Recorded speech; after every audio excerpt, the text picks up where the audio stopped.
Hello friend. आज हम पढ़ेंगे ज्योग्राफी के बारे में। ज्योग्राफी में पहला पढ़ेंगे हम विश्व के जलप्रपात। विश्व के जलप्रपात पढ़ेंगे, वाटरफॉल पढ़ेंगे। देखें विश्व के जलप्रपात कौन कौन से हैं।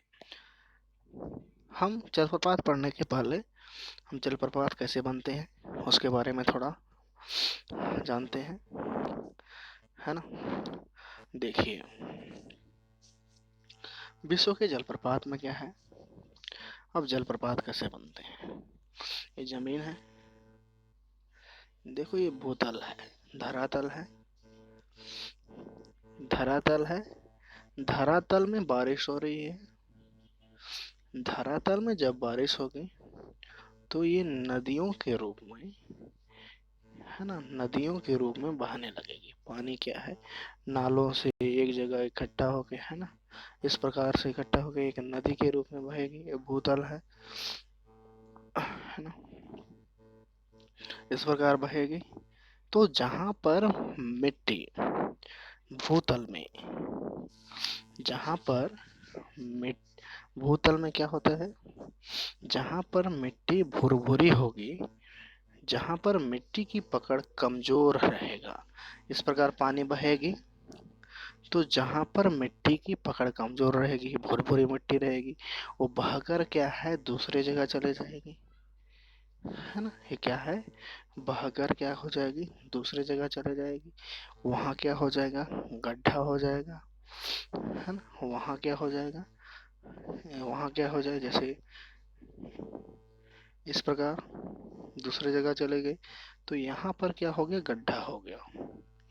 यहाँ पर क्या हो गया, गड्ढा हो गया। और इस एरिया में जो भी भुरभुरी मिट्टी चली गई, तो इस एरिया में भुरभुरी मिट्टी चली गई, है ना।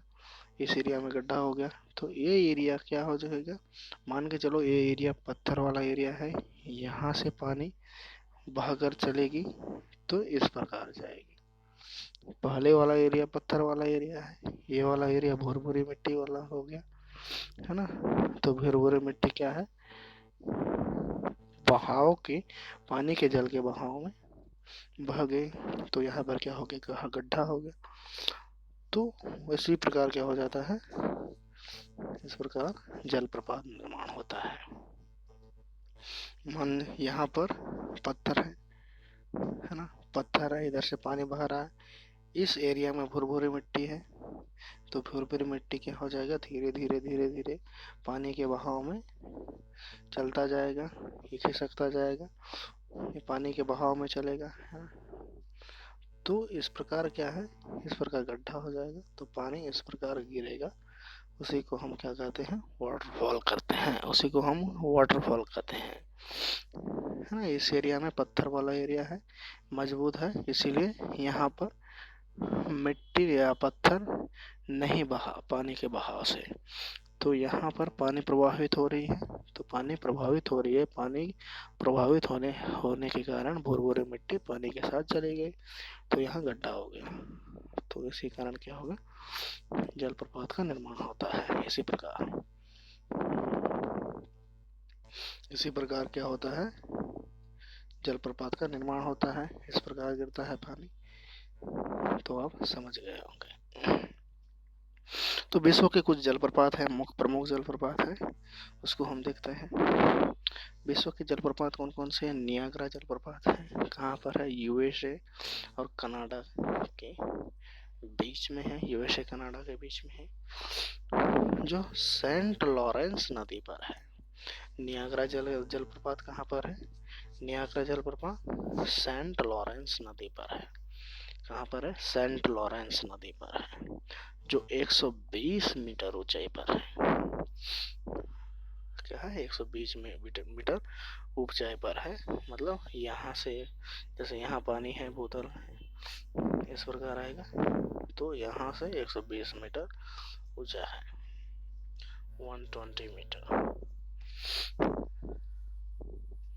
तो उसके पास है, उसके बाद है रिबन, कैलिफोर्निया है, यूएसए में ही है, यूनाइटेड स्टेट ऑफ अमेरिका में है, 491 मीटर ऊंचा है ना। उसके बाद क्यू क्यूकेनामा है, वेनेजुएला में है, 610 मीटर ऊंचा है। टुगेला है, दक्षिण अफ्रीका में है, 614 मीटर ऊंचा है। उसी प्रकार देखते हैं दक्षिण मार्डोलाफस, नॉर्वे में 655 मीटर ऊंचा है। योसेमाइट है जो कैलिफोर्निया में यूएसए में है, 739 मीटर ऊंचा है। एंजिल जलप्रपात है, वेनेजुएला में है, कैरो नदी पर है, वेनेजुएला कैरो नदी, 979 नदी 979 मीटर है। यहाँ देखे जलप्रपात किस प्रकार दिखता है। जैसे यहाँ पर आया, इधर से आ रहा है, यहाँ गड्ढा हो गया तो पानी गिरने लगा, है ना। जलप्रपात इस प्रकार दिखता है।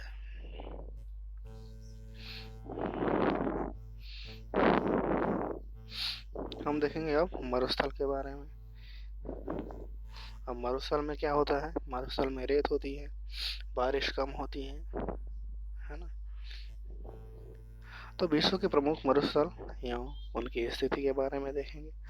देखो यहाँ पर है सहारा मरुस्थल, विश्व का सबसे बड़ा गर्म मरुस्थल है। कहाँ पर है सहारा मरुस्थल? उत्तरी अफ्रीका में है, चाड, लीबिया, मिस्र और ट्यूनीशिया के बीच में है। कौन सा? सहारा मरुस्थल। इसका नाम क्या है? आटाकामा विश्व सर्वाधिक शुष्क स्थल है ना। आटाकामा, सॉरी, ये आटाकामा मरुस्थल है ना, विश्व का दूसरा मरुस्थल है। ये पहला है सर्वाधिक, नहीं, पहला है सहारा मरुस्थल। फिर यहाँ पर देखते हैं आटाकामा मरुस्थल चिली में स्थित है, विश्व का सर्वाधिक शुष्क मरुस्थल है। उसके बाद देखते हैं हम आटाकामा मरुस्थल चिली में है। चिली कहाँ पर है? दक्षिण अफ्रीका महाद्वीप में है। उसके बाद कालाहारी मरुस्थल कहाँ पर है? बोत्सवाना में है। कहाँ पर है? बोत्सवाना। उसके बाद है तकलामकान मरुस्थल, चीन में है। गोबी मरुस्थल शीत मरुस्थल है जो मंगोलिया और चीन के बीच में है। उसी प्रकार पेंटागोनिया शीत मरुस्थल है, अर्जेंटीना में है। दस्त ए कबीर दक्षिण ईरान में है। उसके बाद Simpson, Gibson, great Victorian Sandy ये ऑस्ट्रेलिया में है। मोजेवा, सेंचुरा, सीरा नेवादा ये यूएसए में है। नामिब ये नामीबिया में है। काराकोरम मरुस्थल तुर्कमेनिस्तान में है। थार मरुस्थल भारत व पाकिस्तान के बीच में है। विश्व का सर्वाधिक जनसंख्या वाला मरुस्थल कौन सा है? थार मरुस्थल। विश्व का सर्वाधिक जनसंख्या वाला मरुस्थल थार मरुस्थल है जो भारत और पाकिस्तान के बीच में स्थित है। उसी प्रकार है सोनारान यूएसए मैक्सिको में है। अरेबियन अरब प्रायद्वीप में है। मरुस्थल का चित्र देखें तो इस प्रकार दिखता है। मरुस्थल इस प्रकार दिखता है मरुस्थल।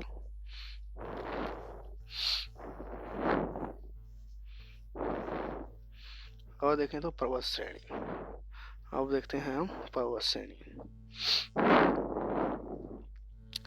पर्वत श्रेणियां देखते हैं। देखो पर्वत श्रेणी में क्या है, पहला देखते हैं एंडीज पर्वत, विश्व की सर्वाधिक लंबी पर्वत श्रेणी है एंडीज पर्वत। यह है एकांगुआ, इसकी सर्वोच्च चोटी है। किसकी? एंडीज पर्वत की। कहाँ पर है? दक्षिण अमेरिका में है। इसकी स्थिति कहाँ पर है? दक्षिण अमेरिका में है पर्वत श्रेणी। दूसरा है रॉकी पर्वत, जिसका है सर्वोच्च चोटी माउंट एल्बर्ट, यह है उत्तरी अमेरिका में है। हिमालय पर्वत विश्व का सर्वाधिक ऊंचा पर्वत है। माउंट एवरेस्ट है इसकी सबसे ऊंची चोटी, ये एशिया में है। ग्रेट डिवाइडिंग रेंज कोशियुस्को ऑस्ट्रेलिया में है। ध्यान में रखें। ट्रांस अंटार्कटिका पर्वत माउंट विंसन मैसिक, इसकी क्या है? सबसे सर्वोच्च चोटी का नाम है, ये अंटार्कटिका में है। उसके बाद है अल्ताई पर्वत, गोरा वेलुखा एशिया में है। यूराल पर्वत, गोरा नैरोडिया, एशिया और यूरोप के बीच में है। कमचटका, क्लूचेवस्काया, एशिया और एशिया में है, जो रूस में है। एटलस पर्वत, उसका सर्वोच्च चोटी कौन सा है? जेबेल टाउपकाल, वो अफ्रीका में अवस्थित है। बर्खोयांस्क पर्वत, गोरामास्काया, इसका सर्वोच्च चोटी है गोरामास्काया, है ना। तो ये रूस एशिया में स्थित है। उसके बाद है पश्चिमी घाट, अनायमुड़ी है इसका, अनायमुड़ी है पश्चिमी घाट, अनायमुड़ी एशिया है, एशिया भारत में स्थित है। आल्प्स पर्वत, माउंट बैक इसका सर्वोच्च चोटी है, ये यूरोप में है। उसके बाद देखते हैं अल्पेशियन, इसका सर्वोच्च चोटी माउंट मिचेल है, ये उत्तरी अमेरिका में है। कास्केड रेंज, माउंट रेनियर, उत्तरी अमेरिका में है। अलास्का, माउंट मैकिनले, उत्तरी अमेरिका में है। काकेशस एल्ब्रूस है इसका सबसे ऊंची चोटी, ये यूरोप में है, रूस में है। उसके बाद है डेकेंसबर्ग, थाबाना, नेटलियाना, अफ्रीका में है। पर्वत को देखते हैं तो इस प्रकार देखते हैं, इसकी सर्वोच्च चोटी इस प्रकार होती है। यहाँ से हम नापते हैं सर्वोच्च चोटी, है ना। यहाँ से नहीं नापते हैं, हम समुद्र तल से नापते हैं। सॉरी, हम समुद्र तल से नापते हैं सर्वोच्च चोटी की ऊंचाई को।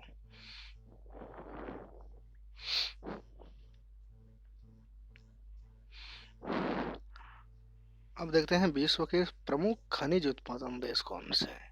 लौह अयस्क आयरन और चीन उत्पादक देश कौन सा है? वरीयता क्रम में देखते हैं, पहले चीन है, ऑस्ट्रेलिया, ब्राजील। बॉक्साइट में कौन सा है? Australia, Indonesia, Brazil. उसके बाद मैग्नीज में चीन है, दक्षिण अफ्रीका, ऑस्ट्रेलिया आता है बाद में। तो टीन में चीन, इंडोनेशिया, पेरू। उसके बाद तांबा में देखते हैं चीन, चिली, चीन और पेरू आता है। उसके बाद सोना में देखते हैं मैक्सिको, चीन और पेरू। कोयला उत्पादन में चीन पहले आता है, फिर यूएसए, फिर भारत। प्राकृतिक गैस में यूएसए, रूस, ईरान। पेट्रोलियम कच्चा तेल में सऊदी अरब, रूस, यूएसए। ये क्या है? उत्पादक देश है जो खनिज उत्पादन करते हैं, सबसे ज्यादा खनिज उत्पादन करते हैं, है ना। उसको प्रमुख अंतर्राष्ट्रीय सीमाएं, अंतर्राष्ट्रीय सीमा को क्या क्या बोलते हैं उसके बारे में हम जानेंगे। देखिए, मैकमोहन रेखा भारत और चीन के बीच के रेखा को मैकमोहन रेखा बोलते हैं। उसके बाद रेडक्लिफ रेखा, भारत और पाकिस्तान के बीच के रेखा को रेडक्लिफ रेखा बोलते हैं। डुरंड रेखा, भारत अफगानिस्तान के बीच, वर्तमान में अफगानिस्तान के बीच में, वर्तमान पाकिस्तान और अफगानिस्तान के बीच में पाकिस्तान है, डुरंड रेखा। उसके बाद है हिंडनबर्ग रेखा, ये पोलैंड और जर्मनी के बीच में है, हिंडनबर्ग रेखा। उसके बाद है मैगिनॉट रेखा, फ्रांस और जर्मनी के बीच में। 17वीं समांतर रेखा, उत्तरी और दक्षिणी वियतनाम के बीच में। 38वीं समांतर रेखा, उत्तरी और दक्षिण कोरिया के बीच में। 49वीं समांतर रेखा, यूएसए और कनाडा के बीच में। इसको याद रखें।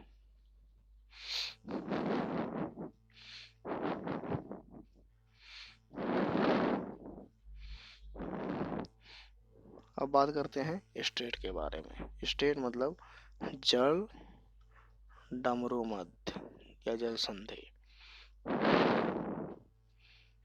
जल संधि या जल डमरू मध्य, जिसे इंग्लिश में क्या कहा जाता है? जिसे इंग्लिश में स्ट्रेट कहा जाता है, स्टेट कहा जाता है। विश्व के प्रमुख जल डमरू मध्य के बारे में बात करते हैं, स्टेट के बारे में बात करेंगे। मलक्का, मलक्का जल डमरू मध्य, मलक्का जल डमरू मध्य, है ना, मलक्का जल डमरू मध्य।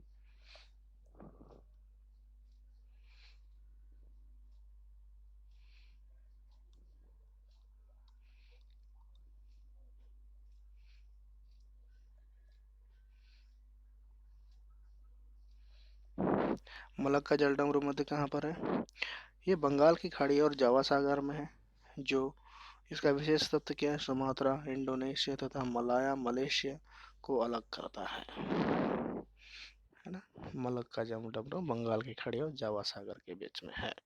ये सुमात्रा तथा मलाया को अलग करता है। सुमात्रा मतलब इंडोनेशिया है, मलाया मतलब मलेशिया। जिब्राल्टर जल डमरू मध्य अटलांटिक महासागर और भूमध्य महासागर के बीच में, भूमध्य सागर के बीच में है। ये यूरोप और अफ्रीका को अलग करता है। डोबर जल डमरू मध्य ये अटलांटिक महासागर और उत्तरी सागर को अलग करता है। फ्रांस और ब्रिटेन के बीच को अलग करता है। उसके बाद डेविस जल डमरू मध्य बैफिन खाड़ी एवं अटलांटिक महासागर है के बीच में स्थित है। ये ग्रीनलैंड और कनाडा को अलग करता है। मोजाम्बिक चैनल जिसे कहते हैं हिंद महासागर में, मोजाम्बिक और मालागासी को अलग करता है।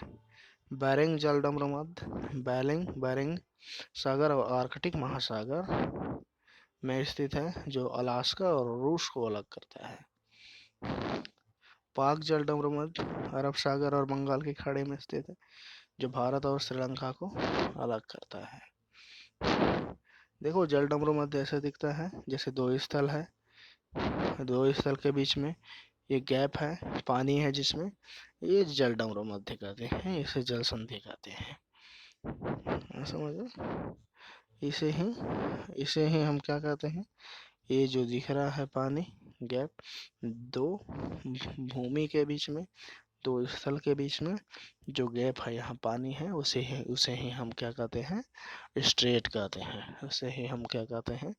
स्ट्रेट कहते हैं। इस प्रकार का जो दो देश या दो महाद्वीप के बीच में होता है तो स्टेट कहते हैं। इसमें से स्टेट में क्या होता है? स्टेट में बहुत सारे जैसे खनिज है, खनिज पदार्थ है, खाद्य पदार्थ है, ऑटोमोबाइल्स है, ये सब क्या है? पानी जहाज या, है ना, इसके थ्रू क्या होता है? आदान प्रदान किया जाता है जल संधि के द्वारा। आ गया होगा समझ में? स्टेट में यहाँ पर जो 17वीं, 38वीं और 49वीं समांतर रेखा है वो क्या है? अक्षांशीय रेखा है। इस प्रकार 17वीं अक्षांश 70 डिग्री, 38 डिग्री और 49 डिग्री, इस प्रकार अक्षांशीय रेखा जो अलग करती है। आ गया होगा समझ में? तो धन्यवाद, थैंक्स फॉर वॉचिंग वीडियो।